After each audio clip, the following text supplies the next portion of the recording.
होली दिवाली का त्योहार हो और घर में खस्ता गर्मा गर्म मावा गुजिया ना बने, ऐसा हो ही नहीं सकता। तो आज मैं आपके साथ में शेयर करने वाली हूँ बिल्कुल परफेक्ट और इजी रेसिपी मावा गुजिया घर पे बनाने की। हलवाई से ज्यादा अच्छा बोलूंगी मैं, क्योंकि घर में हम लोग हर तरीके से हाइजीन को मेंटेन करते हुए प्योर चीजों का इस्तेमाल करेंगे।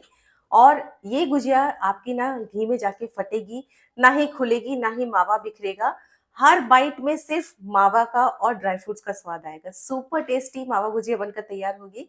अंत तक जरूर से जुड़े रहिएगा। चलिए बनाते हैं, पर उसके पहले आप सभी की राम राम जी, गुड मॉर्निंग, सुप्रभात। चलिए, तो सबसे पहले गुजिया बनाने के लिए लगाएंगे एक डो। इसके लिए यहाँ पे लिया है मैंने 500 ग्राम या आधा किलो मैदा। हर चीज की बिल्कुल परफेक्ट माप बताने वाली हूँ, जिससे कि बिल्कुल भी आपकी गुजिया बिगड़ेगी नहीं। और आधा किलो मैदा के साथ में जाएगा मोयन के लिए आधा कप घी। बिल्कुल परफेक्ट मेजरमेंट है गाइज, इसको ही आप यूज कर सकते हैं। अगर आप 250 ग्राम मैदा ले रहे हैं ना, तो आप यहाँ पर एक चौथाई कप मोयन डालिएगा घी का।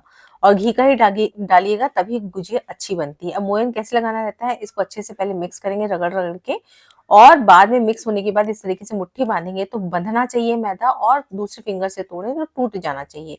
इतने हद तक हमको मोयन लगाना रहता है। ये मेजरमेंट मैंने आपको परफेक्ट बता दिया, लेकिन अगर नहीं मालूम है ना, तो थोड़ा थोड़ा घी मिलाते हुए आप इतने हद तक आने तक, इस कंडीशन तक आने तक घी को मिला सकते हैं, जब तक वो बंधने ना लगे।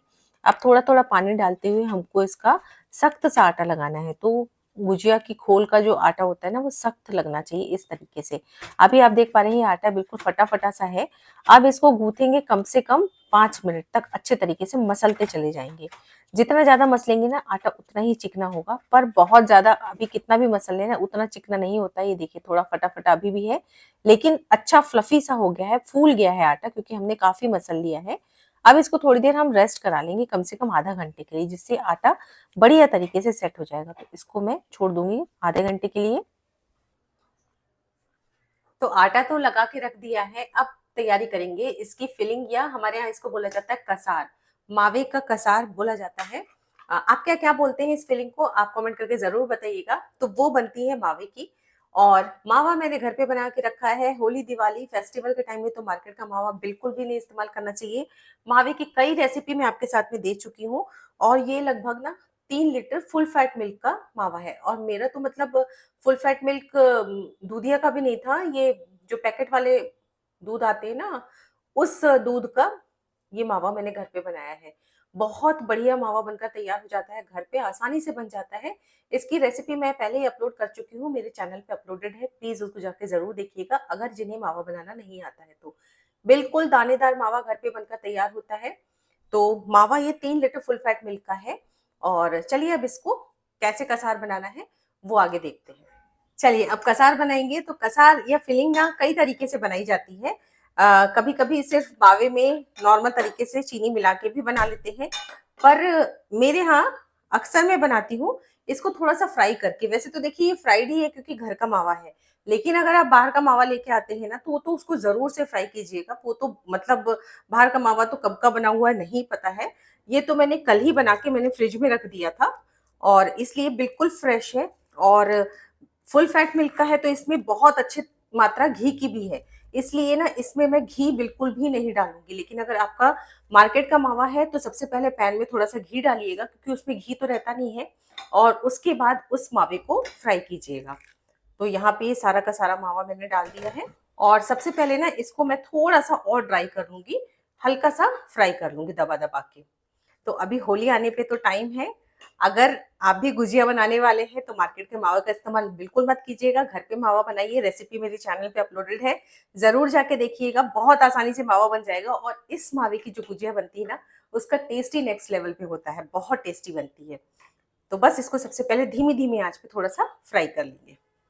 और आप देखिए मुश्किल से अभी 1 मिनट हुआ है, ये मावा ढीला हो गया है थोड़ा सा, और पूरा का पूरा घी छोड़ दिया है इसने। तो फुल फैट मिल्क का एक तो मावा ज्यादा बनता है और बढ़िया घी वाला बनता है, जिसमें ऊपर से हमको घी बिल्कुल भी डालने की जरूरत नहीं पड़ती है। अब इसको थोड़ा सा मुझे फ्राई करना है, तो मैं इसको दूसरे पैन पे चढ़ा दूंगी। और आप देख पा रहे हैं ना कि ये बिल्कुल प्योर मावा रहता है ना, तो थोड़ा सा गीला गीला सा रहता है। तो इसको बढ़िया सा कसार बनाने के लिए इसको हम भूनेंगे। और साथ ही साथ में इसमें हम डालेंगे एक और चीज, जिससे कि मावे का टेक्सचर ना, जो कसार का टेक्सचर है वो बहुत बढ़िया हो जाएगा।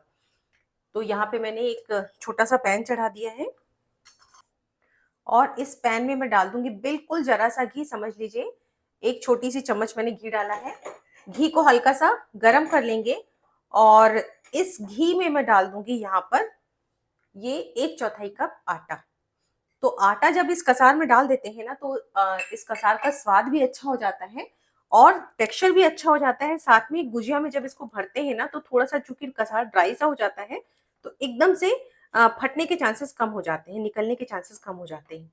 तो धीमी धीमी आंच पे इसको भून लेंगे, बिल्कुल ऑप्शनल है पर मैं सजेस्ट करूंगी कि इसको जरूर से डालिएगा, इसके कारण ना बहुत बढ़िया गुजिया बनकर तैयार होंगी। अब देखिए यहाँ पे ये बढ़िया सा आटा सिक चुका है, कुछ ही मिनटों में सिक जाता है ये क्योंकि क्वांटिटी कम है। और धीमी आंच पे सेकिएगा बढ़िया सी खुशबू आने तक और कलर आने तक। ये देखिए कलर आप देख पा रहे हैं हल्का सा चेंज हो चुका है। बस इतने तक ही हमको इस आटे को भूनना है। और अब मैं आपको ये मावा भी दिखाती हूँ। ये देखिए मावा भी बढ़िया सा भूनता चला जा रहा है। 1 से 1.5 मिनट में इसको और भूनूंगी। तो यहाँ पे ये मावे को मैंने बढ़िया तरीके से भून लिया है, देख पा रहे हैं आप बढ़िया तरीके से भून चुका है ये। और अब इसमें मैं डालूंगी यहाँ पे ये मिठास। तो जितना मावा है ना उतनी ही मैं इसमें चीनी डाल रही हूँ। चीनी की मात्रा देखिए आप अपने हिसाब से कम ज्यादा कर सकते हैं, मैंने अभी थोड़ा सा हाथ रोका है। लेकिन चीनी मैं उतनी ही क्यों डालती हूँ क्योंकि एक तो गुजिया ना फीकी नहीं अच्छी लगती है, मतलब मीठी ही अच्छी लगती है, अच्छी खासी मिठास होती है ना तभी अच्छी लगती है। साथ में इसका जो खोल होता है, मैदे का जो खोल होता है, कवर होता है, उसमें कोई टेस्ट नहीं होता, ना नमक ना चीनी। साथ में हम इसमें ये आटा भी डालेंगे और साथ ही साथ में इसमें हम ड्राई फ्रूट्स भी डालेंगे। तो सभी चीजों को बैलेंस करने के लिए ना इसमें मैं शुगर की क्वांटिटी थोड़ा सा ठीक ठीक डालती हूँ, जिससे कि सभी चीजों में जो जितनी चीजें हम फीकी डाल रहे हैं ना वो सब चीजें बैलेंस हो जाए। तो बाद में मैंने ये चीनी भी पूरी डाल दी है। आपका मावा जितना हो ना आप उसको मेजर कर लीजिएगा और उस हिसाब से इसमें शुगर को ऐड कर दीजिएगा। पर अगर कम शुगर खाते हैं तो आप बिल्कुल इसमें कम डालिएगा और चाहे तो पीस के भी डाल सकते हैं, पर इसको मैं इसके साथ में फ्राई कर लूंगी ना चीनी को तो मेल्ट हो जाएगी, इसलिए मैं इसमें पीस के नहीं डालती हूँ। बस अब शुगर को हम इसके साथ ही साथ में पका लेंगे। पहले ये मिश्रण जो है ढीला होगा और फिर धीरे धीरे करके टाइट होना शुरू हो जाएगा। और यहाँ पे ये देखिए शुगर मेल्ट हो चुकी है, मिश्रण एकदम ढीला हो गया है। अब इसको हम थोड़ा सा और पका लेंगे ताकि मिश्रण थोड़ा सा टाइट हो जाए। अब यहाँ पे ये देखिए इसको मैंने पका लिया है और अब इसमें मैं डाल दूंगी यहाँ पे ये जो हमने आटा सेक के रखा था ना, इस पूरे आटे को मैं इसमें डाल दूंगी। आटा डालने से क्या होता है, ये जो मॉइस्चर आ गया है ना शुगर के का, वो आटा उसको एब्जॉर्ब भी कर लेता है, जिससे कि इसका टेक्सचर बहुत अच्छा हो जाता है। आटा डाल के अच्छे से मिक्स करेंगे।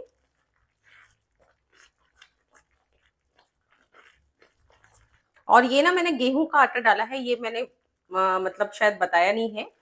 आटा जो मैंने यूज किया है वो नॉर्मल गेहूं का आटा है और गेहूं का आटा ही डालिएगा, बेसन वगैरह कुछ मत डालिएगा क्योंकि बेसन का स्ट्रॉन्ग फ्लेवर होता है तो वो थोड़ा सा फिर मावे के टेस्ट को हल्का सा दबाएगा। इसलिए डालना है तो गेहूं का आटा ही डालिएगा, ना सूजी डालिएगा ना ही बेसन डालिएगा। तो इसको मैंने अच्छे तरीके से मिक्स कर लिया है और अब मैंने यहाँ पे कुछ तैयारी करके रखी है। होली है और मावा गुजिया बन रही है भाई, तो ड्राई फ्रूट्स तो ढेर सारे जाएंगे। यहाँ पे कुछ ड्राई फ्रूट्स मैंने कट करके रखे हैं, थोड़े थोड़े से हैं लेकिन वो इकट्ठे मैंने कर लिए हैं सारे।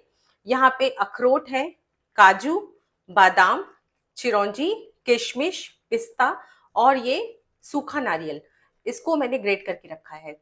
ये सारी चीजों को बारीक चॉप करके रखी हैं, तो ध्यान दीजिएगा बारीक ही चॉप करके रखिएगा, ज्यादा बड़े पीसेस मत करिएगा वरना ये गुजिया फट के निकल सकती हैं। गुजियों में से मतलब ये फट के निकल सकता है, गुजिया भी फट सकती है। अब ये सारे ड्राई फ्रूट्स भी मैं इसी में डाल दूंगी, इसलिए मैंने शुगर की मात्रा ज्यादा की थी क्योंकि मावा गुजिया बन रही है तो इसमें चीजें काफी सारी जाएंगी जिसमें मिठास नहीं होती है। तो इसको भी डाल के अब सभी चीजों को मिक्स करेंगे। नारियल जरूर डालिएगा, नारियल का एक अलग सा फ्लेवर आता है अच्छा सा, उसके कारण बहुत अच्छी फीलिंग लगती है ये। और अब यहाँ पे ये देखिए ये बढ़िया तरीके से मैंने सारी चीज़ों को डाल के पका लिया है। इस तरीके की कंसिस्टेंसी होना चाहिए। ये थोड़ा ठंडा होगा ना तो बिल्कुल जमा सा हो जाएगा। अभी इस तरीके से पैन को छोड़ता दिख रहा है। ये देखिए पैन में चिपक नहीं रहा है। और थोड़ी देर के बाद में जैसे ये थोड़ा सा ठंडा होगा ना तो ये जमा सा हो जाएगा। और लास्ट पे मैं इसमें डाल दूंगी इलायची पाउडर। कम से कम 5 से 6 या 7-8 इलायची का डालिएगा इतनी क्वांटिटी में, जिससे कि बढ़िया सा फ्लेवर आए। और बिल्कुल फ्रेश डालिएगा, फ्रेश कुटी हुई इलायची डालिएगा, जिससे कि ना खुशबू बहुत अच्छी आती है। और सारी चीज़ों को अच्छे से मिक्स कर लेंगे। गैस को ऑफ कर दिया अभी मैंने। इलायची पाउडर गैस को ऑफ करके ही डालिएगा। तो ये देखिए गुजिया का ये कसार बनकर तैयार हो चुका है। बहुत ज़्यादा टेस्टी लगता है। ये तो ऐसी कटोरी में ले लेके बच्चे खा लेते हैं, बहुत ज़्यादा बढ़िया लगता है।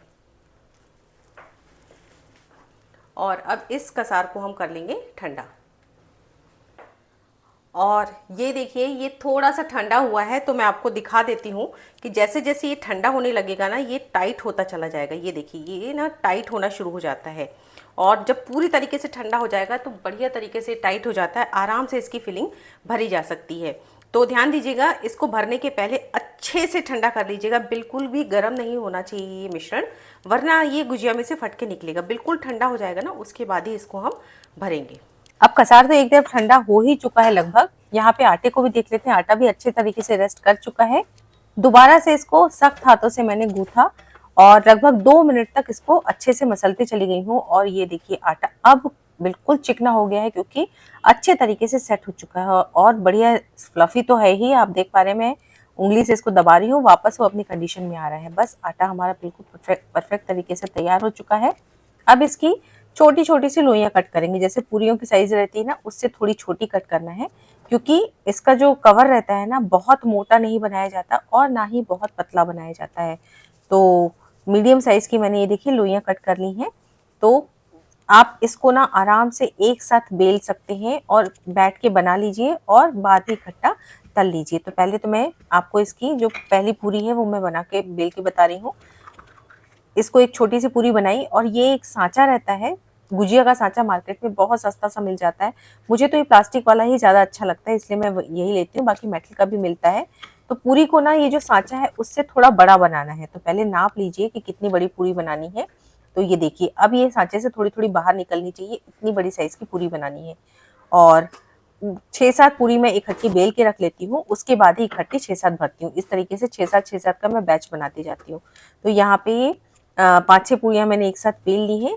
और किनारे कटते फिरते हैं तो कोई दिक्कत नहीं, पर नहीं फटेंगे ये भी पक्की बात है, क्योंकि आटा बिल्कुल परफेक्ट तैयार हुआ है। और ये देख पा रहे हैं कसार भी अच्छे तरीके से सूख चुका है। सूख से मतलब है गीला था जैसे गर्म में, अब ठंडा होने के बाद बढ़िया से ड्राई हो जाता है। चारों तरफ अच्छे तरीके से पानी लगाएंगे और अच्छे से सांचे को दबा देंगे। किनारे से जितना साइड में बाहर निकला हुआ है उसको निकाल के बाहर कर देंगे और ये हमारी गुजिया बनकर तैयार हो चुकी है। बहुत आसान होती है गाइस ये सांचे से बनाना। बहुत सस्ता सांचा मिलता है, प्लास्टिक का सांचा, और इससे ना बहुत आसानी से बन भी जाती है। तो ये बस गुजिया मैं बनाती चली जा रही हूँ।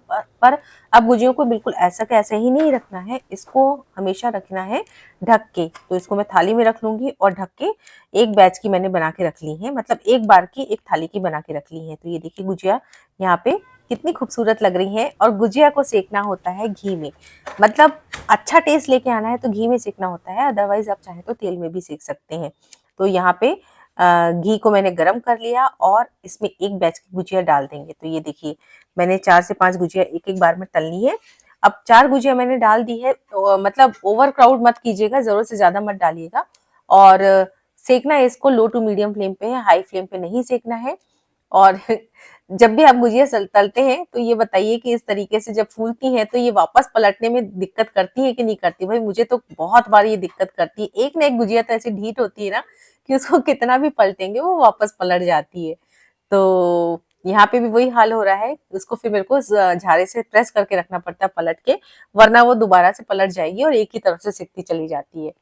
तो ये देखिए ये वापस से पलट गई। तो खैर इसी तरीके से अलटते पलटते हुए मैं यहाँ पे एक बैच सेक लूंगी। लो टू मीडियम फ्लेम पे सेकिएगा, इस बात का ध्यान दीजिएगा, क्योंकि हाई फ्लेम पे सेकेंगे तो वो ऊपर से सिक जाएगी लेकिन अंदर से नरम नरम सी रहेगी। गुजिया ना खस्ता होनी चाहिए, इसलिए लो फ्लेम पे सेकना जरूरी है। और बस इस तरीके से मैं सेक के उसको एक थाली में ठंडा करने के लिए रखती जाऊंगी। और बस इस तरीके से सारी की सारी गुजिया को सेकते चले जाएंगे। तो ये काम ना थोड़ा-सा लंबा प्रोसेस रहता है, इसलिए आप चाहें तो इसको आराम से बैठ के बेल लीजिए, ढक के रख लीजिए और इकट्ठा जब तलना हो ना, तब आके गैस के ऊपर कर लीजिए, अगर ज़्यादा बना रहे हैं तो। और अगर घर में कोई है तो आप हेल्प ले लीजिए किसी की। तो बस यहाँ पे इसको मैं लो टू मीडियम फ्लेम पर सेकती चली जाऊँगी। ये देखिए, और आप देख पा रहे हैं एक भी गुजिया फट नहीं रही है, बहुत अच्छे तरीके से फूल रही है। तो अगर आपने कसार अच्छा बनाया है, उसमें ज़्यादा गीलापन नहीं है, अगर गीला होगा कसार ना तो ज़रूर से फटेंगी। और साथ ही साथ में अगर आटा आपका नरम गूँथा है तब भी फटेंगी। तो दोनों चीज़ों का ध्यान रखना है, जैसे कि मैंने आपको जैसा आटा गूँथने बताया है, मोयन कितना देना है, वो सारी बातों का अगर आप ख्याल रखेंगे ना तो बिल्कुल भी आपकी एक गुजिया भी नहीं फूटेगी और बहुत बढ़िया हर गुजिया फूलेगी। तो बस इस तरीके से ये दूसरा बैच भी मैं सेक लूंगी अलग पलट के।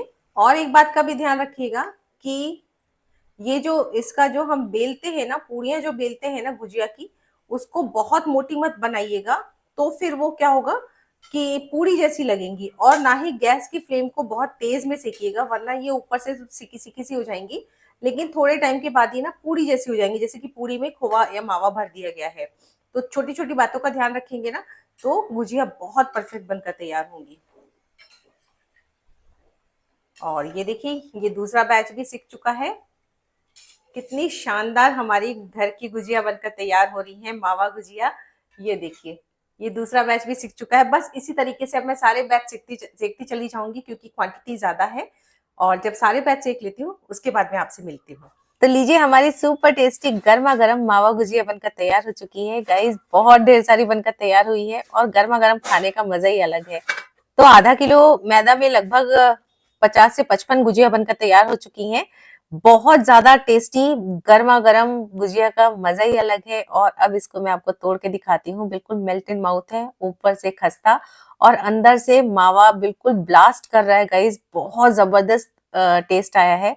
इस होली पे जरूर ट्राई कीजिएगा इस मेथड से। तो ये मेरी ढेर सारी होली की मावा गुजिया बनकर तैयार हो चुकी है, बहुत शानदार बनी है। ये अभी इतनी बनी है, कम से कम 3 से 4 बैच और बचे हुए बनाने के लिए। एक मैं रफ आइडिया दे रही हूँ आपको कि आधा किलो मैदा में बहुत ढेर सारी गुजिया बन जाती हैं, सस्ते में बन जाती हैं, मार्केट से लेने जाएंगे तो बहुत कॉस्टली पड़ती हैं। तो मेरी तो होली की गुजिया बनकर तैयार हो चुकी है। आप कब बना रहे हैं इस रेसिपी को फॉलो करके? तो रेसिपी अगर अच्छी लगी हो तो लाइक ज़रूर कीजिएगा। साथ में अगर आपको मेरी रेसिपीज पसंद आ रही हैं तो चैनल को सब्सक्राइब भी ज़रूर से कर लीजिएगा। मिलती है एक अगली और नई रेसिपी के साथ, तब तक लिए take care and bye bye.